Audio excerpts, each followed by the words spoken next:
beaucoup parlé d'innovation ouverte et de voir comment justement ces ciseaux peuvent aussi participer à cette partie-là de l'écosystème. Hier, j'avais quand même encore des gens qui me disaient « Ah oui, mais les ciseaux, innover, vraiment, vous êtes capable d'innover, les ciseaux ?» Donc, bon, je lui ai dit « Mais oui, quand même, c'est plus seulement juste ceux qui disent non et qui demandent aux utilisateurs de ne rien faire. » Pour vous parler de tout ça, on va commencer par une petite tour de table. Laurent, est-ce que tu veux bien te présenter et puis juste dire qui tu es et, voilà, et passer ensuite au suivant. Voilà. Bonjour à tous, donc moi je suis Laurent Théry et je suis ciseau pour les Galeries Lafayette. Allez, au suivant. Bonjour, bon, vous avez tous un micro, hein, si vous voulez quand même. La maison ne refuse... Donc bonjour à toutes et à tous, donc Yen Tenjoukian, moi je travaille chez Kontron Transportation et je suis aussi CISO, donc Kontron Transportation, on fabrique du matériel de télécommunication ferroviaire et des communications radio pour tout ce qui est critique, communication critique, réseau privé, 4G, 5G. Oui, on est désolé, normalement on devait avoir Stéphanie Biscaret de la TECOR et qui a eu un petit problème d'avion ce matin, donc Ken a accepté de la remplacer au pied levé. Merci.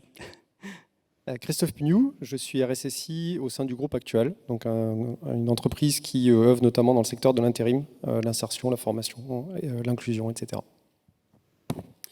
Bonjour, donc Benoît Moreau, je suis directeur cyber du groupe Nexter. Alors Nexter, c'est quoi? C'est les chars Leclerc et les canons César qu'on envoie en Ukraine pour l'instant, donc industriel de la défense. Et j'ai une double casquette, à la fois celle de RSSI, donc protéger l'entreprise, et celle de la cyber embarquée dans les systèmes d'armes. Et donc Stéphane Darget, moi je suis le fondateur de Cyberon, un média destiné au RSSI, et de 42k.io. D'ailleurs, si vous pouviez changer les slides, ça serait super. Donc 42K, qui voilà, c'est un espace d'innovation ouverte dédié à la cyber, donc directement finalement connecté aux problématiques dont parlait aussi Thibaut. Alors, est-ce que ça marche ça comme ça? Ah non, peut-être pas. Oui, voilà. Benoît, est-ce que tu peux nous expliquer pourquoi déjà les ciseaux se retrouvent à avoir des besoins d'innovation et que finalement, il n'y a pas déjà des startups et des entreprises qui innovent suffisamment en cyber? Ça ne correspond pas à ce qu'on avait dit. Non, oui. Alors, il y a plein de réponses. Mais la première, c'est déjà, de toute façon, la menace d'aujourd'hui n'était pas celle de la semaine dernière. Les usages d'aujourd'hui ne sont pas ceux de la semaine dernière, et donc on ne traite pas la sécurité de la même façon avec les mêmes solutions. Donc on a vraiment besoin d'innover dans les façons et les outils pour se défendre. L'autre volet, c'est que, donc je vous l'ai dit, hein, moi je m'occupe à la fois de protéger l'entreprise, mais de protéger aussi c'est la cyber embarquée dans nos produits. On crée des produits, on a besoin qu'ils soient sécurisés, ils sont un peu spécifiques, on a besoin donc de solutions innovantes pour sécuriser nos produits. Et pour aller plus loin, même si on veut faire des nouveaux produits, aujourd'hui, un des critères de choix, c'est qu'ils soient sécurisés. Donc pour nous être en capacité d'innover, on doit dès le début prendre en compte la cyber et donc intégrer des innovations cyber dedans. Et donc on parlait aussi des problèmes de frein à l'innovation et en particulier du besoin de rentabilité. Alors oui, parce que c'est super hein, de mettre des solutions innovantes ou pas, finalement ça coûte cher. Et on se dit toujours, mais est-ce que ça vaut le coup? Est-ce que ça vaut le coup avec un P ou avec un T? Est-ce que ça vaut le coup? Alors il y a plusieurs facettes. Hein. Il y a d'abord, est-ce que ça vaut le coup pour protéger mon entreprise? Est-ce que ce que j'investis dans une nouvelle solution m'apporte suffisamment de sécurité au regard de la menace? En gros, est-ce que ça m'apporte de la sécurité? Beaucoup, un petit peu, pas du tout. Donc ça, c'est de la rentabilité opérationnelle. Est-ce que ça m'apporte plus de sécurité? Évidemment, il faut aller le défendre et c'est un coût pour l'entreprise et tout ça. C'est aussi le volet, mais si moi, je veux commencer à vendre de la cyber, par exemple dans mes systèmes d'armes, ça va coûter plus cher, donc il faut que je le vende aux clients. Donc est-ce que ça vaut le coup que j'y aille dans ce marché? Est-ce que je vais être rentable si je fais de la cyber dans les produits? Et là, la question, c'est mais comment je sais si c'est rentable ou pas? C'est le client, est-ce qu'il va l'acheter? Et alors là, on change de prisme, on se met du côté client et on se dit, mais moi, client, est-ce que je veux acheter de la cyber dans le produit? Et donc on revient à la question du RSSI au début, qui disait, mais est-ce que ça vaut le coup que j'intègre une solution? Le client, il va se dire, est-ce que ça vaut le coup que j'achète de la cyber? Là, ce n'est pas de la rentabilité financière, c'est est-ce que le produit que j'achète avec ces options cyber m'apporte un niveau de sécurité pour répondre à de la vraie menace? Si je vais faire un parallèle, c'est il y a quelques années, les airbags, les tests de crash des voitures, c'était des options, tout ça. Et on n'en avait pas par défaut partout. Et dans les jeux donc quand on choisissait un véhicule, on se disait, mais je prends ou pas un airbag? Et on se posait la question, est-ce que ça vaut le coup d'avoir un airbag? Maintenant, tout le monde est convaincu que la ceinture, ça vaut le coup, que l'airbag, ça vaut le coup. Donc la rentabilité est immédiate. Voilà. Et donc là-dessus, on a un travail à faire sur, oui, ça vaut le coup, mais il faut être clair, et il faut qu'on soit clair sur ce que c'est cet apport. Et donc, du point de vue de la start-up, en fait, il y a un certain nombre d'innovations, si je comprends bien, qui ne sont pas forcément portées parce qu'elles n'ont pas une rentabilité immédiate. Et c'est un petit peu en fait ce qu'on essayait de discuter là, c'est que finalement il y a un certain nombre d'innovations qui ne sont pas portées par les entreprises parce qu'il n'y a pas assez de marché, le besoin n'est pas clairement établi, et c'est là aussi où les RSSI en fait ont des choses à faire. Est-ce que par exemple Laurent, je pense que toi qui a vu le problème. Alors on va revenir en fait. Bon, je vais peut-être juste vous expliquer un tout petit peu comment on a fonctionné en fait ces derniers mois. En fait, l'été dernier, on s'est posé justement les questions, mais qu'est-ce qui n'était pas adressé comme besoin par les RSSI et de quoi les RSSI avaient vraiment besoin.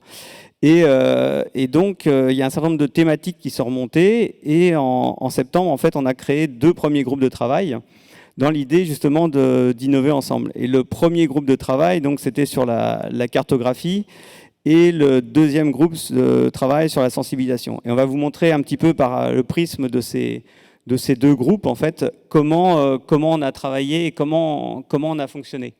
Alors, juste avant, je voulais juste vous dire comme ça quelques petits mots donc, de 42K. Donc, c'est la structure en fait, qu'on a mis en place pour faire ces innovations. L'idée, c'était donc de regrouper en fait au maximum une douzaine de personnes donc autour d'une thématique, et de se dire que pour que ça soit le plus agile possible, chaque groupe en fait a défini au départ clairement ses objectifs, et chaque groupe en fait dispose de sa propre gouvernance, et en particulier choisit son modèle économique, s'il fait rentrer ou non des tiers, et comment en fait il subventionne en fait cette innovation. Je passe très très vite là-dessus, et on en rediscutera au fur et à mesure, mais voilà, l'idée c'est de faire justement de l'innovation ouverte. Donc en innovation ouverte, c'est partager en fait des idées pour créer de nouvelles solutions, partager en fait des ressources pour les développer, partager aussi des cas d'usage, et en gros pouvoir faire des POC facilement. Et pourquoi pas ensuite partager la commercialisation de ces idées. Et donc voilà, premier groupe donc d'exemples, la cartographie. Et je pense que voilà, Laurent, si tu veux bien nous expliquer un petit peu ce que ça vous avez fait, et puis pourquoi sur cette thématique de la carto. Ok, merci. Donc déjà pour commencer, je pense qu'il faut dire qu'on est un petit groupe d'une petite dizaine de personnes qui interviennent sur leur temps libre un petit peu quand même, quelque part. Donc on essaye de se réunir à fréquence plus ou moins régulière en fonction des agendas chargés des uns et des autres. Ouais, alors dans les faits, vous avez quand même réuni une fois toutes les 4 semaines pendant plus de 10 mois, quoi. Donc, et maintenant plutôt toutes les 2 d'ailleurs. Voilà, c'est ça. Voilà. L'intérêt du groupe aussi, c'est qu'au-delà du fait qu'on soit tous dans le milieu de la cybersécurité, on provient d'horizons différents. Il y a des gens qui travaillent pour des collectivités, des hôpitaux, il y a des gens qui travaillent pour des entreprises, que ce soit des entreprises qui soient soumises à de fortes contraintes réglementaires ou des entreprises qui ont un peu moins de contraintes réglementaires. Donc ça nous permet aussi d'avoir un échantillon, un panel beaucoup plus ouvert et d'échanges, sachant que dès les premières discussions, mais je pense qu'on le savait déjà tous auparavant, dès les premières discussions, on s'est rendu compte que finalement, on a un peu tous les mêmes besoins, on a un peu tous les mêmes trous dans la raquette, on fait un peu tous les mêmes choses, parfois de manière différente, Voilà, donc l'idée c'était d'essayer de partager sur nos expériences et d'essayer de comprendre comment on pouvait améliorer un peu notre quotidien en produisant des choses qui soient pratiques, pragmatiques, parce qu'on a surtout besoin de ça pour gagner du temps, quoi, grosso modo. Donc sur le sujet de la cartographie, on a commencé par de longs débats, parce que la cartographie, c'est qu'est-ce que la cartographie, à quoi ça sert, comment ça marche, et ainsi de suite. Donc, tu peux juste nous dire, grosso modo, à quoi ça sert et pourquoi c'est fondamental en cyber, mais Alors, rapidement. Voilà, pourquoi c'est fondamental en cyber? Ça fait partie des fondamentaux. Donc, dans les fondamentaux, si on veut se protéger correctement, il faut déjà savoir ce que l'on a à protéger. Ça me paraît assez évident. Et puis, si vous êtes OIV ou NIS, enfin OSE, vous êtes obligé de les fournir, quoi, en plus. Mais même au-delà des contraintes que l'on pourrait avoir réglementaires, je pense que n'importe quelle personne qui fait de la sécurité a besoin de comprendre un petit peu le système d'information qu'elle est censée protéger pour savoir où sont les risques, les trous dans la raquette et éventuellement pouvoir mettre des mesures en place pour mitiger ces risques. Donc ça, c'est plus que clair. Donc la cartographie, on a eu effectivement de longs débats sur la cartographie pour commencer. C'est toujours intéressant. Et ça m'a rappelé d'ailleurs mes premiers échanges à l'époque où je faisais de l'architecture avant de faire de la cybersécurité et où j'avais retenu d'ailleurs un truc où on disait que quand on met deux architectes autour d'une table, on a toujours trois avis différents et c'est assez vrai en général. On a chacun des avis, voire plus qu'un avis par personne sur les sujets. Et du coup, la cartographie, c'est ce qui doit permettre à chacun de comprendre le fonctionnement du système d'information. Le problème, c'est que le chacun en question, ça peut être des populations qui sont très variées. Donc, je vais avoir des populations de métiers, bien entendu. Les métiers, ils ont quand même parfois besoin de comprendre un petit peu comment ça marche le système d'information sans aller très loin, mais au moins comprendre un petit peu dans quel cadre les process qu'ils utilisent vont être un peu automatisés, par exemple. On a des populations fonctionnelles, on a des populations techniques, on a des développeurs, on a des architectes, bien entendu. On a des gens qui font des opérations, les ops, on a des gens qui font de la sécurité, comme nous. Et donc, on a chacun une espèce de vision, sachant qu'on est d'accord aussi que dans la cartographie ou dans l'architecture en général, de toute manière, il y a plusieurs niveaux d'architecture. On parle tout le temps d'architecture d'entreprise, d'architecture fonctionnelle, d'architecture applicative, d'architecture technique. Donc, il y a déjà un certain nombre de couches. Et le but du jeu, c'est d'essayer de comprendre comment on peut avoir cette vision du système d'information. Et c'est un jeu qui est assez schizophrénique finalement, parce que dans la vision du système d'information, on demande à la fois à avoir quelque chose qui soit assez simple pour être compréhensible rapidement, et assez détaillé pour avoir l'information dont on a besoin à un instant T. Avec tout ce qui se passe derrière, c'est-à-dire quand j'ai produit quelque chose, il y a un moment où je vais devoir le maintenir, donc plus je mets d'informations, plus je dois maintenir des informations, et ainsi de suite, parce qu'une cartographie qui ne serait pas à jour, forcément, elle va être utilisée par personne, parce qu'il y a un problème de confiance derrière. Donc l'idée que l'on avait, c'était déjà de définir comment on pouvait effectivement produire quelque chose qui nous serve dans la vie de tous les jours, qui rassemble le minimum d'informations pour que les différents acteurs puissent mieux comprendre le système d'information. Il y a de toute manière un très bon exemple sur le slide ici où on montre une ville. Ce serait un peu la même chose qu'un plan d'une ville, finalement, le système d'information, où on a besoin de comprendre un petit peu les différents quartiers. Oui, sauf que ce qu'on a au départ, c'est des plans, en fait, des appartements, et à partir de là, en fait, il faut reconstituer le plan de la ville. En fait, c'est un peu le job du RSSI. Donc, et quand tous les plans des appartements en plus sont tous à des formats différents, forcément, ça complexifie, et n'ont pas été faits évidemment à la même époque, ça complexifie le problème. Puisque l'objectif, finalement, c'est ce qu'on disait aussi, c'est que si on reprend l'exemple de la carto, on va dire d'une ville, une carto, ça sert aussi, par exemple, à envoyer des secours quand il y a un problème. Et donc, si vous n'avez pas votre carto de SI, vous ne pouvez pas non plus savoir finalement qu'est-ce qui va être réellement impacté si vous avez telle ou telle attaque à tel ou tel endroit. Exactement. Donc, c'est l'objet de base, c'est identifier ces risques pour pouvoir mettre les mesures en place, à la fois pour détecter et puis à la fois pour combattre forcément et pour éventuellement faire de la résilience s'il y en a besoin. Donc maintenant qu'on a compris à quoi servait une cartographie, qu'est-ce qui nous manque aujourd'hui ? Pourquoi est-ce qu'il fallait bosser là-dessus ? Alors, je pense que là aussi, on s'est tous un petit peu posé des questions qui sont issues de notre vie courante. C'est comment on fait chacun de notre côté. Donc, on a forcément parlé de différentes sources que l'on pouvait avoir.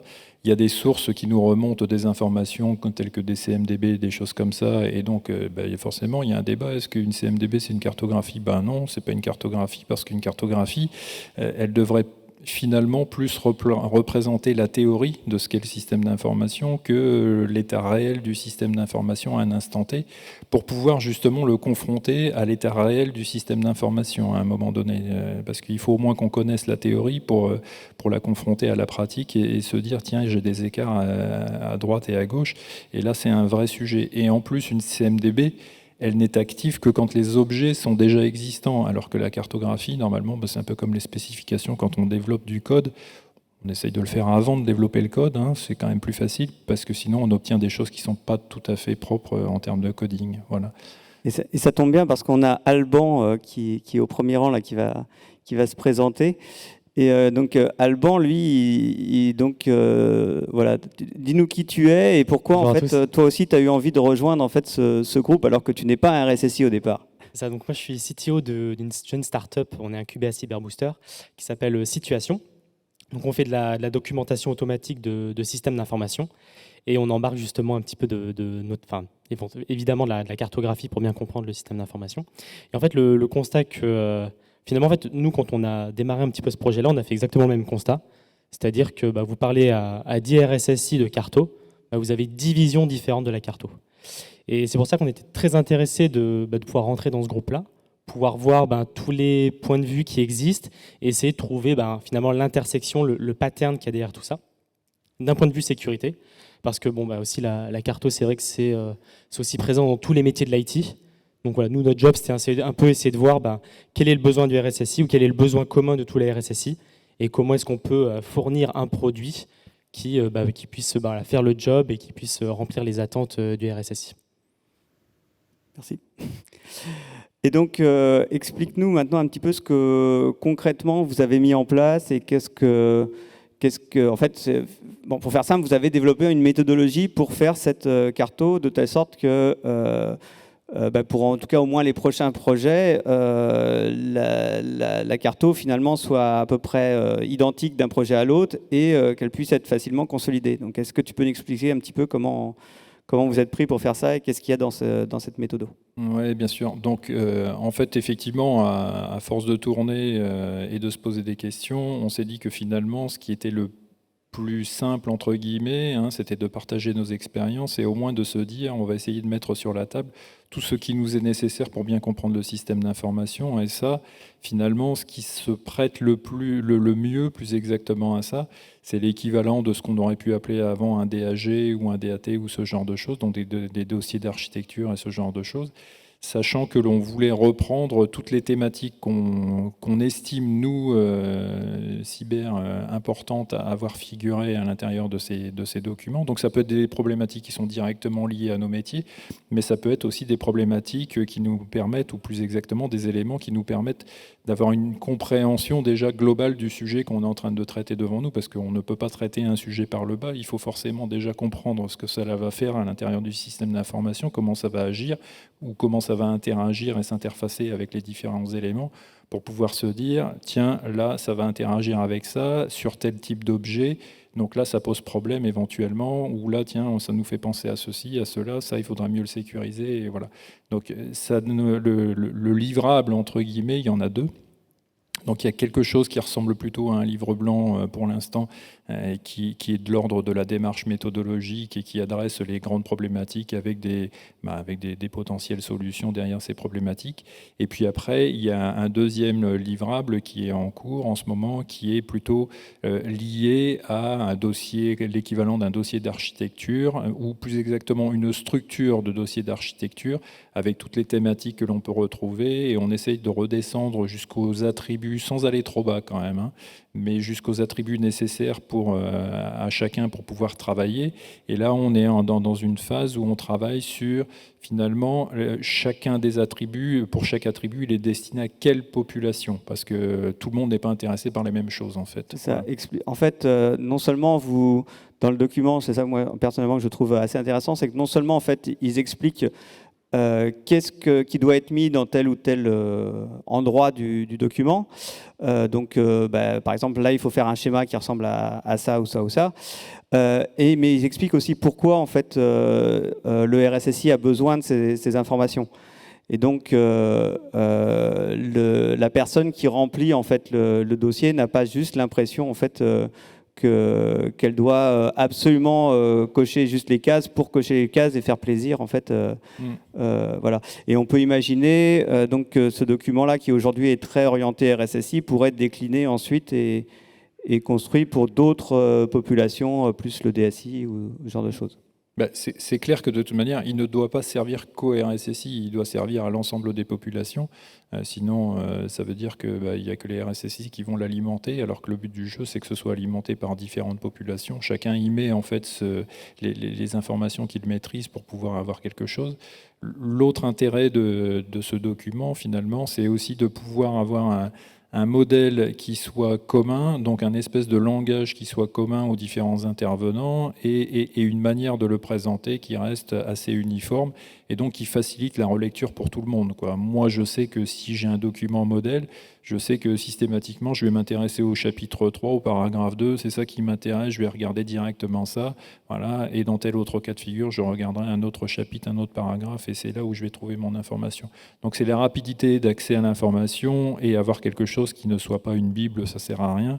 En volume, ce qu'il faut, c'est avoir le minimum d'informations pour que ce soit lisible pour chacun. C'est pas des grands documents. Souvent, un bon schéma, on disait toujours un bon dessin vaut mieux qu'un long texte.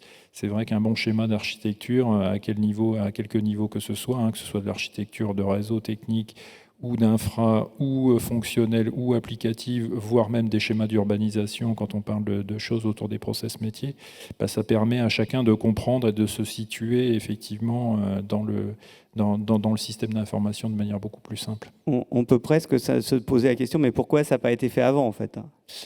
Je pense que non, c'est un petit peu ce qu'on se disait au début, on a tous été confrontés à ce genre de problème, donc on a tous fait des choses, ébauché un petit peu de choses chacun de nos côtés, et on a eu aussi des guides qui ont été publiés par des organismes ou des organisations qui, dont c'est le métier, hein, voire des normes qui sont imposées dans certains cas. Donc on a tous des documents comme ça. Là, l'idée, c'était d'essayer de se dire, tiens, on va essayer de faire quand même quelque chose qui a peut-être un petit peu une synthèse pratique, pragmatique des choses pour y mettre le minimum d'informations dont nous avons besoin, et puis après on enrichira s'il y a besoin et on recontextualisera éventuellement chacun de notre côté. Le but du jeu, c'est de partager ça et d'avoir quelque chose qui soit un peu plus commun et qui soit facilitant dans la relecture, avoir ce langage commun.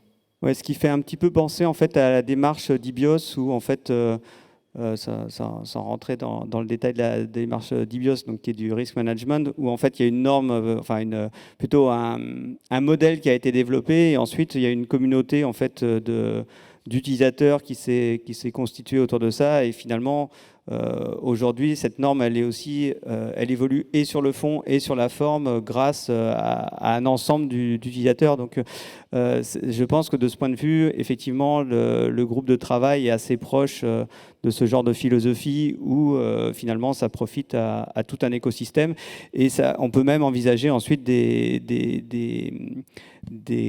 déclinaisons plus commerciales, hein, comme dans IBIOS, où effectivement il y a un certain nombre d'acteurs qui se sont spécialisés là-dessus et qui proposent des versions payantes ou du conseil autour de la méthodologie. Donc voilà un petit peu, en tout cas pour le premier groupe sur la Carto. Si vous avez des questions, on les récupérera à la fin. Vous n'hésiterez pas à nous les poser à la fin, quoi. Et je voudrais vous présenter le deuxième groupe de travail que vous allez voir qui est complètement différent, qui est sur la sensibilisation. Christophe, est-ce que tu veux nous expliquer comment ce groupe, donc pareil, hein, qui a commencé en septembre, comment ce groupe est né et qu'est-ce que vous faites? Alors le sujet est effectivement complètement différent. Après, l'approche, peut-être pas tellement finalement. J'ai retrouvé beaucoup de choses de ce que j'ai entendu, notamment ce qu'expliquait Laurent, assez similaire avec notre groupe. Donc globalement, on est aussi également composé de RSSI, également des RSSI de différents horizons, un peu les mêmes types de profils, des secteurs réglementés, d'autres non, beaucoup d'industries, mais aussi du tertiaire, dont moi-même. Donc voilà, donc de ce côté-là, j'ai l'impression de me retrouver aussi dans ce qui a été dit. Après, le sujet est effectivement complètement différent, peut-être un peu moins technique, puisque l'aspect sensibilisation, du coup, on va chercher justement à parler.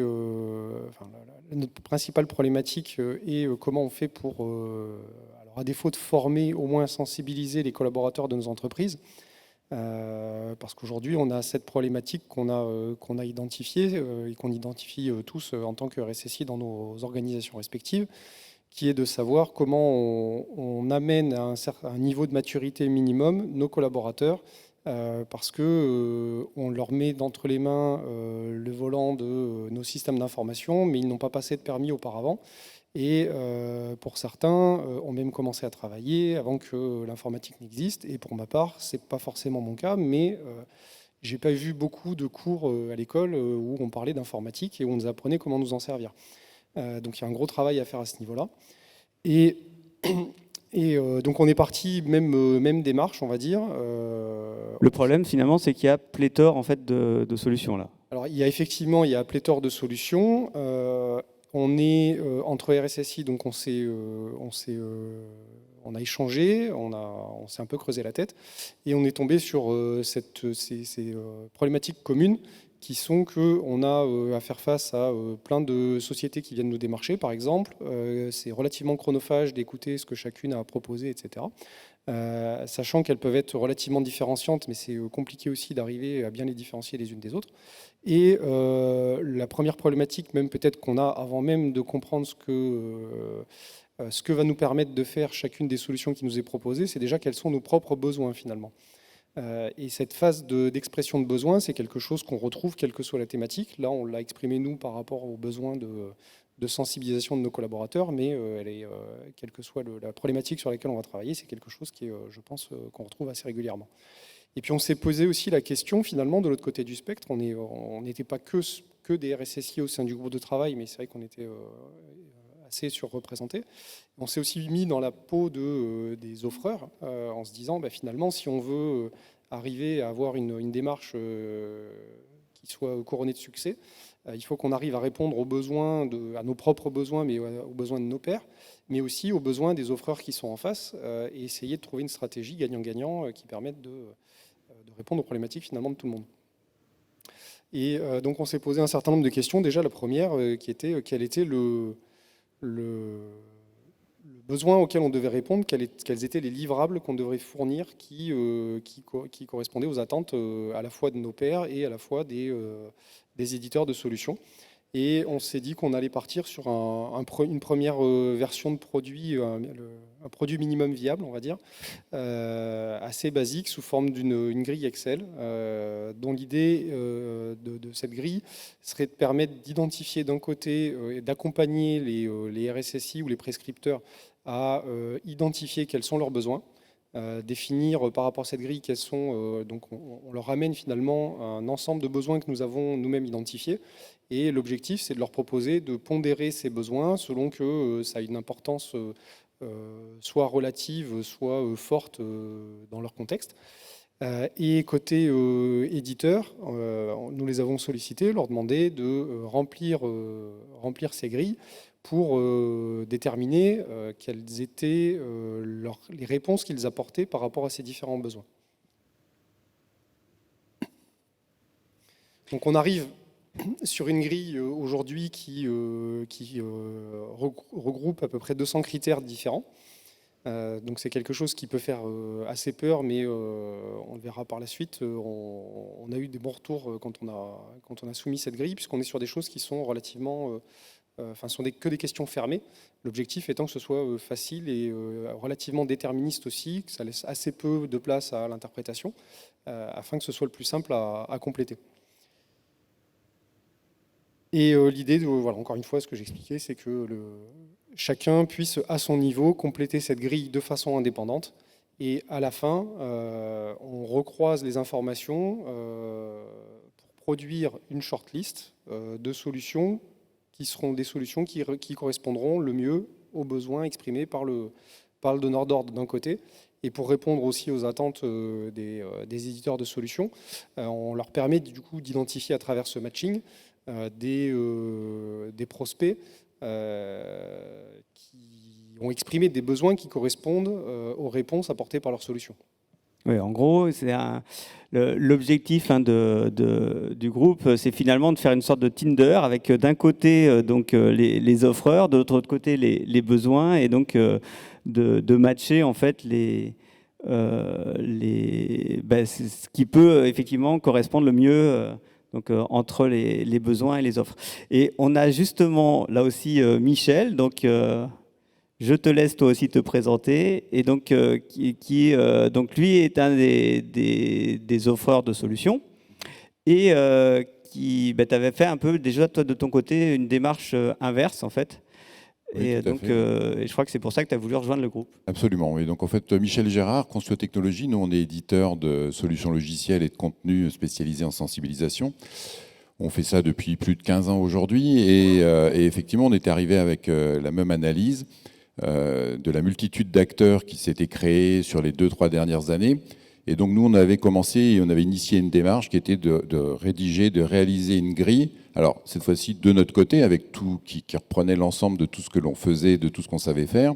Et quand j'ai entendu effectivement parler, que j'ai rencontré Stéphane, j'ai trouvé finalement la démarche complètement miroir, et donc ça nous a d'autant plus intéressés d'être capable justement de rationaliser dans cette, j'allais dire cette jungle, peut-être pas, mais enfin disons cette pléthore d'acteurs, la possibilité de pouvoir matcher simplement les attentes que les clients peuvent avoir et ce que le marché peut offrir.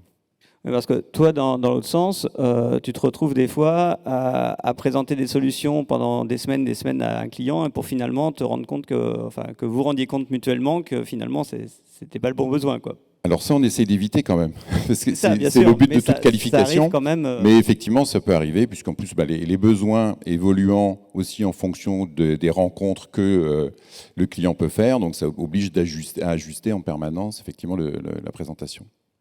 Et pour toi, pourquoi ça n'avait pas été fait avant en fait Alors le sujet de la sensibilisation est à la fois très ancien, mais il est aussi assez récent dans sa prise en compte de façon complètement globale, universelle, puisque c'est un sujet vraiment maintenant qui est traité par tous. Et c'est aussi récemment que l'on a vu autant d'acteurs se présenter sur ces sujets. Et donc, de votre côté, donc est-ce que tu peux nous expliquer un peu plus, peut-être déjà côté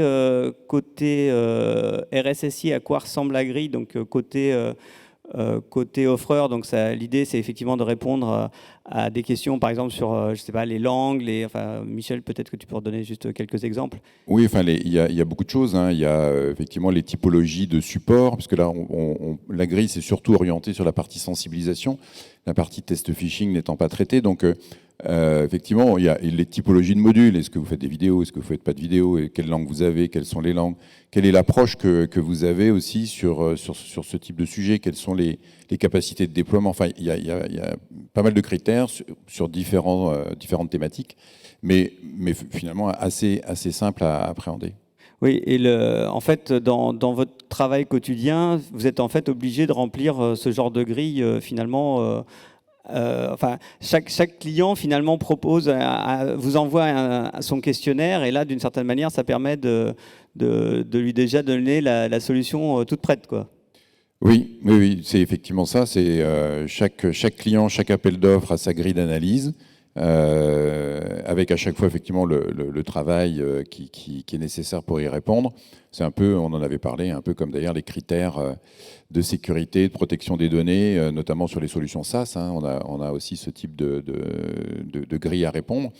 C'est sûr que si on avait la capacité d'avoir quelque chose qui soit, on va dire, pas forcément universel, mais partagé par un nombre d'acteurs suffisant, ça permettrait de gagner du temps pour tout le monde, ça c'est certain. Et toi, Ken, toi, tu as rempli la grille en tant que RSSI. Qu'est-ce que toi, tu as vu? Oui, alors effectivement, je suis arrivé un peu en cours de route dans la démarche, et donc j'ai pu regarder ça un peu d'un œil extérieur et neuf. Et je dois dire que voilà, je rejoins tout à fait ce qui a été dit. C'est un marché sursaturé, les solutions de sensibilisation, des commerciaux très insistants qui vous poursuivent. Donc une fois que vous mettez le doigt dans l'engrenage, parce qu'on avait commencé notre démarche un peu avant de connaître l'App 42 KIO, et ça prend énormément de temps. Donc des commerciaux qui veulent absolument tout vous montrer, qui vous disent que c'est la meilleure solution, qu'elle est très compétitive, etc. Et donc effectivement, d'avoir cette grille, il y a deux avantages. D'une part, comme disait Christophe, ça permet de bien se poser la question de quoi est-ce que j'ai besoin, les langues, à quel public je m'adresse. Donc voilà, nous on a pas mal de gens qui sont assez calés en IT et qui n'ont pas forcément envie de partir un peu de zéro. Donc ça permet de se poser la question, et puis un gain de temps énorme parce que du coup ça permet de sélectionner les entreprises. C'est vraiment une jungle. En fait, on s'imagine pas à quel point il peut y avoir de fournisseurs de solutions dans le monde. Et oui, c'est pas humainement possible en fait, quasiment. Voilà. De traiter, et même de sélectionner un peu on va dire même les 10 qui pourraient être le plus pertinents. C'est un travail déjà monstrueux et on va un peu à l'aveuglette. Et quand on débute, on ne sait pas forcément ce qu'on attend. Donc voilà, j'ai trouvé cette grille vraiment déjà assez bien faite parce qu'en fait, les critères étaient très pertinents et un gain de temps assez considérable parce que comme on disait tout à l'heure, en fait, en tant qu'RSSI, on a les problématiques qui sont propres à celles du contexte de l'entreprise, mais quelque part, la sensibilisation, tout le monde doit en faire. Donc on se retrouve, on peut avec les mêmes problématiques, les mêmes questions que beaucoup de nos collègues. Donc voilà, une démarche très, très pertinente à mon sens. Alors je tente de passer à la slide suivante et de passer à... sauf que... Voilà, c'est bon. Est-ce que Laurent, tu peux nous faire un très rapide point sur les étapes suivantes pour votre groupe? Parce que vous avez décidé de rempiler pour une deuxième année, a priori. Donc, alors du coup, je vais sauver Laurent, je vais répondre à sa place. Moi, Christophe. Sur les prochaines étapes, donc effectivement, on est parti sur une feuille Excel au démarrage, qui n'est peut-être pas la solution la plus innovante qu'on puisse imaginer de prime abord. Mais l'objectif, encore une fois, était d'avoir quelque chose un produit minimum viable et de le confronter un peu à la réalité. Donc les retours qu'on a eus, que ce soit effectivement côté éditeur ou côté RSSI qui nous ont rejoint en cours de route, sont plutôt encourageants.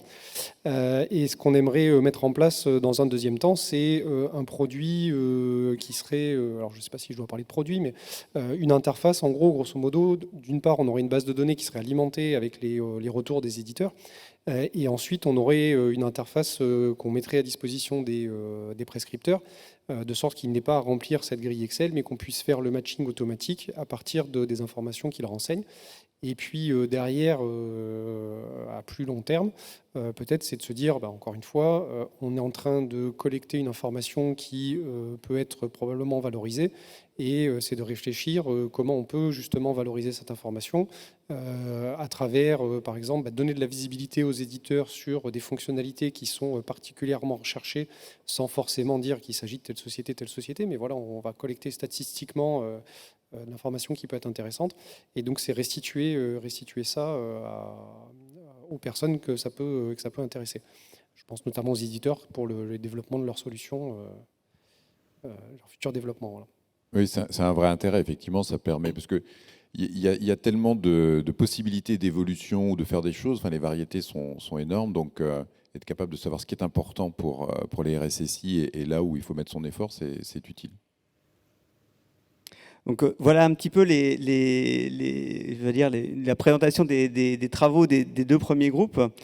Je voulais qu'on fasse un petit point, donc un petit résumé sur finalement à quoi peut servir cette innovation de la part des RSSI. Benoît, je pense que tu vas pouvoir répondre à ça. Et puis vous présenter en avant-première les travaux du prochain groupe en fait de travail.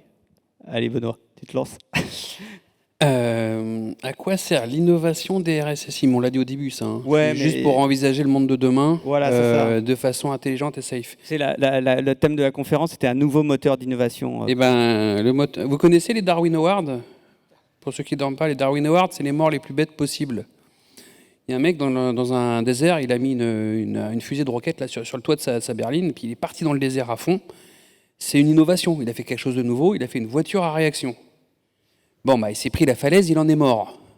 C'est plus une innovation, c'est une connerie. La cyber, la sécurité, ça ne doit pas empêcher de tester des nouveaux trucs, ça doit permettre d'innover, de faire des nouvelles choses où on ne va pas se prendre la falaise après. Voilà. La cyber, c'est un prérequis finalement de l'innovation pour réussir à faire un truc viable. On a vu dans le temps des trucs super intéressants, des trucs connectés, et finalement, ce n'est pas sécurisé, et finalement, ça va disparaître du marché parce qu'on n'en veut pas. Voilà. Mais il y a aussi une façon de faire sur l'innovation, des trucs très cartésiens, très chiants, genre la réglementation. Il y a peut-être une nouvelle façon un peu innovante de la faire en mélangeant, comme on le ferait dans les projets, mais en mélangeant les RSSI dans l'écriture des réglementations. Aujourd'hui, on fait une réglementation, souvent c'est un référentiel d'exigence. Déjà, il faut arrêter de faire de l'exigence, il faudrait peut-être dire c'est quoi le besoin, l'objectif. Et en fonction des métiers, on ne répond pas de la même façon à un même objectif. Alors, un exemple, il y a un référentiel, il va dire il faut un mot de passe de 12 caractères avec le poste, il se verrouille au bout de 3 minutes. Ça, ce n'est pas un objectif, c'est un moyen. Et par exemple, dans le monde industriel, ça ne marche pas. Quand vous avez un ouvrier soudeur qui a des gros gants, qui a sa gamme de montage, qui regarde où est-ce qu'il doit mettre le boulon, il va le mettre, il revient, ça a pris plus de 3 minutes, il va falloir qu'il commence à ressaisir son mot de passe, ça ne marche pas. L'objectif, c'est d'empêcher que quelqu'un se connecte à la place d'un utilisateur. Mon bonhomme qui est en train de faire de la soudure, il est dans une zone protégée, donc c'est dangereux en plus, donc il n'y a que quelques personnes qui rentrent. Il a des équipements particuliers, donc on devrait avoir un moyen particulier. On fait l'analyse de risque et on fait quoi ? On fait une exception. Ok. Mais on en est à un point où finalement, on est très nombreux à faire des exceptions, et beaucoup ont fait les mêmes exceptions en fonction des mêmes métiers. Donc on se dit, mais peut-être que ça aurait été plus intelligent de se dire, ce corpus d'exceptions, cette façon de faire un peu différente en fonction des métiers, si on l'avait partagé en amont, peut-être que le règlement et le référentiel qu'on aurait fait aurait été plus adapté et on aurait arrêté de gérer les exceptions. Un autre exemple, c'est on fait du référentiel franco-français, qui marche très bien en franco-France. Dès qu'on essaye donc Nexter, c'est un groupe franco-allemand avec des filiales belges et italiennes. Dès qu'on commence à tous appliquer dans son pays la réglementation locale, ça marche plus bien. Un exemple, on a des chiffreurs qualifiés par pays, et chaque pays doit mettre son chiffreur des deux côtés du VPN, et donc on commence à empiler des chiffreurs, juste pour être conforme. Voilà. Peut-être qu'on a une approche globale, européenne, une approche un peu plus intelligente à avoir ensemble. Peut-être que ce n'est pas le chiffreur, mais je sais pas, moi, la façon dont on délivre les clés, ou le protocole, ou on doit peut-être mieux travailler tous ensemble. Très bien. Alors donc, c'est directement aussi connecté à ce que tu viens de dire sur la notion de souveraineté. Fort en fait de l'expérience aussi du groupe sensibilisation qui a montré que finalement une façon de définir un projet, c'était aussi de construire une sorte de grille de critères, de grille de besoins. On s'est dit que ça pouvait peut-être être bien de faire la même chose sur le concept de souveraineté, puisque le concept de souveraineté, finalement, il est propre à chaque entreprise, voire à chaque projet. Donc, Tu viens de me casser ma blague. Ah, pardon. Ce que j'allais dire, contrairement aux autres groupes, on a l'avantage, c'est que la souveraineté, on sait très bien ce que c'est. C'est des données françaises sur le territoire français, sur du matériel français, avec de logiciels français exploités par des Français. C'est pas vrai. C'est pas vrai du tout. La souveraineté, ça veut dire un peu tout et n'importe quoi, et on le voit tous de façon différente. Finalement, le groupe de travail sur la souveraineté, c'est la notion de maîtrise. Et on n'a pas besoin forcément de tous maîtriser la même chose. Donc, ce groupe de travail, on ne l'a pas lancé, donc on l'imagine. Mais on imagine que, c'est quoi la souveraineté ? Et alors là, on va reprendre le champ des possibles de chacun et on va mettre tous un peu, moi, la souveraineté, c'est plutôt cette exigence. Et on va voir le panel des exigences de la souveraineté. Et après, on va se percevoir que chacun, on n'a pas besoin forcément de tout. On a besoin de certains morceaux. Alors, ça va peut-être créer des écosystèmes par morceaux de sous-souveraineté, je ne sais pas. Et une fois qu'on aura identifié, dans ce terme à définir de la souveraineté qui a plein d'exigences, moi, celle qui m'intéresse, l'objectif du groupe, c'est commencer à dire, trouvons, comme pour les formations, certaines solutions, on les identifie et on est capable de cocher dans la matrice cette solution. Alors, elle n'est pas souveraine à 100% sur toutes les exigences qu'il pourrait y avoir dans l'univers de la souveraineté. Par contre, elle respecte celle-là, celle-là et celle-là. Et en fait, moi, ça me suffit. Je n'ai pas besoin d'être jusqu'au boutiste. Et pour traiter un risque, parfois, il vaut mieux choisir une solution qui répond à mes besoins de risque et réglementaire et d'accepter le risque un peu imaginaire. Enfin, on en parlait avec Thibault, le fameux risque à ne pas faire. Il y a des moments où il faut accepter certains risques très très faibles pour réussir à aller de l'avant. On est un peu franco-français à s'imposer à soi-même plein de règles qui finit par faire qu'on est hyper sécurisé, mais tout seul dans l'univers et qu'on meurt dans notre coin. On doit faire des passerelles, on doit accepter, on doit redéfinir finalement et s'approprier cette notion de souveraineté. Voilà, écoute, donc finalement, si vous êtes là, c'est que vous avez sûrement des choses à faire aussi avec la souveraineté. Donc vous avez vu les groupes, il y a des RSSI mais pas que. Donc que vous soyez RSSI ou pas que RSSI, et si ces questions de souveraineté européenne vous intéressent, eh bien donc rejoignez donc ce nouveau groupe de travail qui techniquement va commencer en septembre. Voilà. Merci beaucoup à tous. Je ne sais pas si vous avez des questions, mais si oui, il y a des micros. Voilà. Et juste si vous pouvez vous présenter avant de poser votre question, ça serait très aimable. Oui, bonjour. Merci pour cette interview très, très intéressante sur le groupe. Voilà. Donc, moi, je suis le lieutenant-colonel Simon, donc de l'armée de terre, adjoint à la cellule cyberdéfense jusqu'au 1er mai. Et depuis, je suis créateur d'entreprise, voilà, dans le Morbihan. J'avais reçu une invitation par Stéphane sur le sujet de la cartographie, qui m'avait intéressé. Parce que non seulement le fait d'être cybercombattant au sein de la défense, ayant travaillé sur des systèmes dans le cadre d'études avec Nexter, on a travaillé aussi avec le ComCyber sur cette problématique de cartographie. Alors, pas nécessairement la cartographie DSI, parce que je trouve que ce n'est pas de la responsabilité des RSSI. On est plus sur du DSI, et voire plus au-delà, puisque une cartographie DSI, je veux dire, s'intègre dans une démarche plus globale de l'entreprise où l'opérationnel doit être l'influenceur et c'est lui qui donne l'influx pour créer ces différentes cartographies. Entre la cartographie, la démarche d'entreprise, quels que soient les modèles utilisés, un modèle démarche, comme vous l'avez dit tout à l'heure, architecture d'entreprise, ou alors le NAF, le TOGAF, qui sont ou le DODAF par exemple, qui sont des normes imposées. C'est pourquoi être parti sur cette cartographie DSI au lieu de partir sur une cartographie de la cyber en fait. Voilà. Nous, c'est la problématique qu'on a eue et qu'on a travaillé avec le ComCyber par exemple. Parce que le but, c'est pas trop de savoir, je vais dire, la cartographie DSI, mais la cartographie DSI est un outil pour le RSSI pour ensuite avoir à côté, pour faire ses études d'impact opérationnel, c'est-à-dire j'ai une vulnérabilité à tel endroit, ça impacte quoi dans mon système, dans la partie des opérations, par opération d'entreprise ou opération militaire. Par exemple, moi, suite à une opération, imaginons une opération de mise à jour d'une vulnérabilité sur un outil, notamment le César, par exemple, en termes d'opération, quels Césars sont en opération, est-ce que ça impacte la manœuvre? Voilà, on est plus sur des impacts opérationnels plus que sur du technique. Voilà. Peut-être, moi, Laurent va répondre, mais pour moi, dans votre question, il y a aussi une partie de la réponse. C'est-à-dire que d'un point de vue extérieur, quand je vous entends, je me dis que finalement, le CISO, le RSSI, c'est lui qui se retrouve en bout de course. Donc c'est peut-être pour ça que les CISO ont décidé de prendre ce problème à bras-le-corps. Mais je ne veux pas répondre à ta place, Laurent. Ouais, non, mais si je peux me permettre...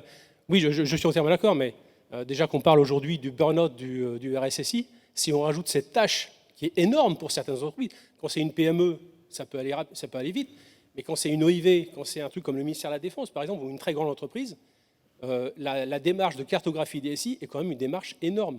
Donc ça nécessite une impulsion du CEO, du chef d'entreprise, pour dire tout le monde au paquet, pour faire cette cartographie, qu'elle soit fonctionnelle, opérationnelle. C'est dommage, David Le Carpentier, le RSSI de GRT Gaz, ne pouvait pas être là aujourd'hui, mais il vous aurait expliqué ce que Laurent peut-être reprend. Voilà. En fait, quand j'écoute ce que vous dites, on est parfaitement d'accord sur le fait que la cartographie des SI, ce n'est pas un sujet à propriété cyber et qu'on a déjà beaucoup de choses à faire avec des équipes qui ne sont pas forcément toujours taillées à la hauteur où on le voudrait, et ainsi de suite. Mais du coup, c'est un sujet où, tout à l'heure, j'ai entendu dans le discours, il y a quelque chose que j'ai bien aimé. C'était la cyber, c'est un sport d'équipe. Et du coup, moi, j'ai besoin d'éléments pour comprendre le système que je suis en train de défendre. Et donc, je dois aussi contribuer à apporter au moins les éléments qui me sont nécessaires pour comprendre ce système d'information. Donc, c'était un peu l'objectif que l'on avait aujourd'hui, enfin, ou en tout cas dans les mois qui se sont écoulés. L'objectif, c'était de se dire finalement de quelles informations avons-nous besoin pour mieux cerner les systèmes que l'on défend, et donc essayons de trouver tous ces attributs, essayons de les classer, et ainsi de suite, pour avoir quelque chose qui corresponde déjà au moins à nos exigences, sachant que on est un milieu, mais comme tous les autres, où on côtoie beaucoup de collègues qui ne font pas forcément de la cyber, mais qui ont d'autres métiers, et on comprend aussi leurs besoins. Donc à force, on sait bien un petit peu les besoins des uns et des autres. Là, le but, c'était vraiment de structurer quelque chose qui serve à tout le monde et pour lequel on serait à la fin contributeur pour partie, pas sur la totalité. Voilà. Ce que je voyais régulièrement quand je faisais de l'architecture à l'époque, c'était le fait que la cartographie, c'était quelque chose qui était exécuté, entre guillemets, ou réalisé plus exactement, par les architectes. Non, la cartographie, ça n'est pas réalisé que par les architectes. Ils sont là pour contribuer, ils sont là peut-être pour mettre à la fin la patte de la validation et de la cohérence du système d'information, et ainsi de suite, en termes de cartographie. Mais chacun doit pouvoir contribuer, que ce soit les gens du réseau qui vont expliquer la manière de traiter le sujet, les gens de la cyber qui vont expliquer leurs besoins et leurs exigences, les gens des métiers qui vont expliquer ce dont ils ont besoin et les exigences fonctionnelles ou non fonctionnelles. Voilà, c'est tout ça qu'on doit retrouver à l'intérieur d'une cartographie et qui doit permettre à chacun après de se retrouver dans son système d'information avec les éléments minimaux pour pouvoir... ouais. Je voudrais justement rebondir sur ce qui a été dit aussi. Est-ce que c'est chez le RSSI? Est-ce que c'est chez le DSI? On est en train de changer quand même un peu le paradigme là-dessus, hein. Aujourd'hui, le DSI et le RSSI... c'est un binôme, ils doivent être comme cul et chemise. On a beaucoup à apprendre et besoin l'un de l'autre, et même à un niveau opérationnel. On a des outils de pentest et de reconnaissance du réseau qui nous permettent de consolider la carto. Quand ils ont un problème qu'ils ne comprennent pas pourquoi ça ne marche pas, ils font du troubleshooting. L'endroit où ils ont le plus d'infos pour savoir ce qui se passe, c'est dans nos outils de cyber. Et donc finalement, on arrive à avoir une convergence des... Alors, c'est deux équipes dédiées, qui ont des métiers séparés, mais par contre qui sont très proches et qui se parlent avec leur niveau de compétence et leurs outils pour faire fonctionner et sécuriser l'ensemble. On est vraiment, et clairement la carto, la responsabilité, elle est à la fois côté DSI pour faire le plan, elle est à côté cyber pour s'assurer que le plan il a été respecté, qu'on imagine une matrice de flux, qu'est-ce qui va la tester? On va regarder la config dans le firewall, côté DSI, on va la tester côté cyber. Voilà, on est vraiment, c'est ce que tu disais, hein, ensemble, et cul et chemise. Et si dans une boîte, le RSSI et le DSI se tirent la bourre, c'est mauvais signe. J'ai un exemple, hein. Mon budget, en gros, moi j'ai dit sur l'année dernière, on avait un sujet, je préfère jeter un bout de te redonner un bout de mon budget pour que tu consolides un peu plus ce petit bout du PRA. Puis il m'a dit, ouais, mais finalement j'ai arrêté ça pour te redonner ça. On est vraiment une équipe. Non, entièrement d'accord là-dessus. Sur le fait qu'on travaille tous ensemble, notamment si on veut faire une cartographie efficace. Il y a des outils qui existent, hein, dans le commerce. Moi, j'ai travaillé avec Mega, qui est quand même énorme comme produit. Il y en a d'autres. L'OTAN en a, etc. L'avantage, c'est que quand on fait une cartographie via des outils, ça permet de capitaliser et ça permet de maîtriser les flux, ça permet de maîtriser les métiers jusqu'à l'architecture technique, infrastructure. Et ce qui fait que le RSSI, quand la cartographie est faite dans son intégralité, a l'outil pour le faire. Alors, par des formations professionnelles, parce qu'aujourd'hui, je suis cybercombattant au sein de l'armée de terre, mais j'étais au sein du ministère des Armées il y a encore moins de 10 ans, j'étais urbaniste de la défense. Donc l'urbanisation des systèmes d'information et la cartographie, c'est un sujet, je ne vais pas dire que je maîtrise, mais que je connais bien. Parce qu'il y a des subtilités que je ne maîtrise pas, notamment tout ce qui est la cartographie des données, qui est encore un sujet encore bien spécifique, mais qui contribue à ces cartographies et qui permet d'alimenter les différents flux et les propriétés de la donnée par rapport aux différents métiers. Voilà, donc Ben, merci beaucoup en tout cas pour cette intervention. Est-ce qu'il y avait une autre question ou d'autres questions? Non, sur le groupe souveraineté par exemple? À quand le Google Car de mon SI? Ça. Bon, ben, s'il n'y a plus d'autres questions, ben, je vous remercie. Et puis la parole à Sébastien. Merci. Enfin un peu de français, je crois que je peux me reposer parce que ça fait 3 jours que je parle en anglais, donc maintenant j'en peux plus.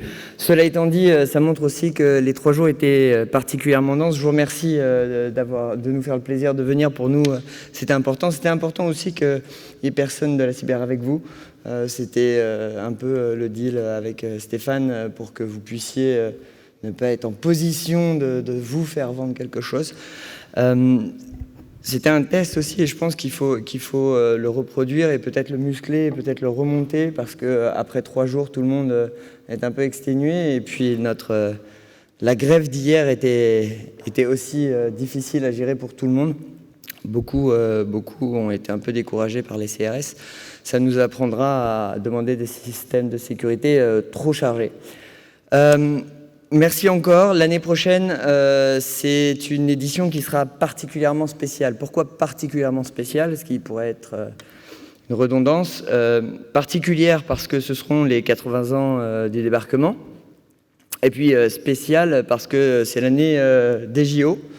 Donc probablement on va s'intéresser au sport et ça tombe bien parce que chez Garneau et Associés, on a aussi un match de foot caritatif pour le 30-18 et la lutte contre le cyberharcèlement. On a vu que l'actualité, malheureusement, font de ce sujet une urgence qui en plus nous rassemble parce que pendant 2 jours, on a aussi discuté de notre désaccord avec les puissances du cyberespace, mais on a aussi des sujets qui nous rassemblent. Et je voudrais terminer sur la lutte contre les violences numériques, que ce soit la désinformation, que ce soit les incidents techniques, les cyberattaques, mais aussi le cyberharcèlement et la haine en ligne. Je pense que le monde est assez compliqué pour qu'on n'ait pas à dupliquer non plus ces mauvaises habitudes dans le cyberespace. Donc un appel à un programme d'éducation solide pour le ministre Pap Ndiaye, parce que si on apprend aux enfants à utiliser le numérique, alors on pourra en utiliser le plus de potentiel. Et ça vous permettra, messieurs, peut-être de dormir la nuit, parce que si j'en crois LinkedIn, vous n'emmenez pas beaucoup. Merci à tous. Thank you everyone. Et à l'année prochaine. Au revoir.